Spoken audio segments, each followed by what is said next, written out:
কেউ কথা রাখেনি। ৩৩ বছর কাটল, কেউ কথা রাখেনি। ছেলেবেলায় এক বষ্টুমি তার আগমনী গান হঠাৎ থামিয়ে বলেছিল, শুক্লা দ্বাদশীর দিন অন্তরাটুকু শুনিয়ে যাবে। তারপর কত চন্দ্রভুক অমাবস্যা চলে গেল, কিন্তু সেই বষ্টুমি আর এলো না। ২৫ বছর প্রতীক্ষায় আছি।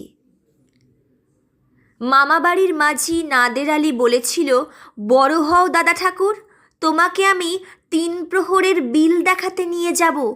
সেখানে পদ্ম ফুলের মাথায় সাপ আর ভ্রমর খেলা করে।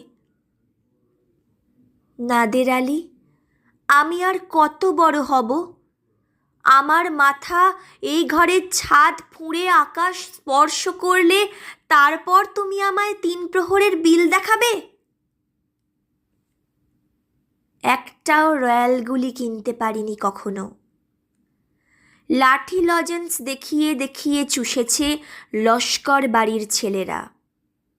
ভিখারির মতন চৌধুরীদের গেটে দাঁড়িয়ে দেখেছি ভিতরে রাস উৎসব। অবিরল রঙের ধারার মধ্যে সুবর্ণ কঙ্কন পরা ফর্সা রমণীরা কত রকম আমোদে হেসেছে। আমার দিকে তারা ফিরেও চায়নি।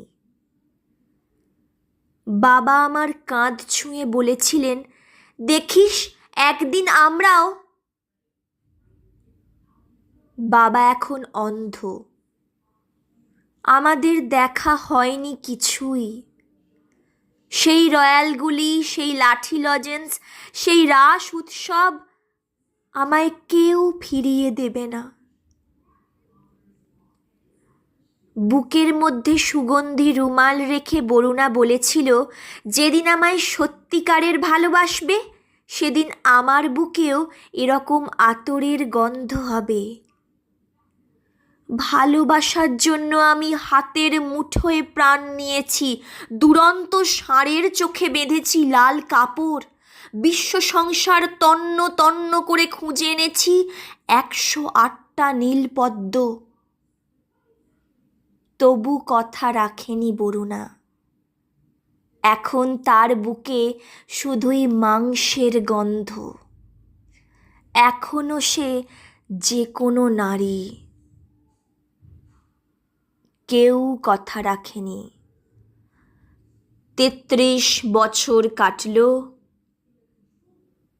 কেউ কথা রাখে না।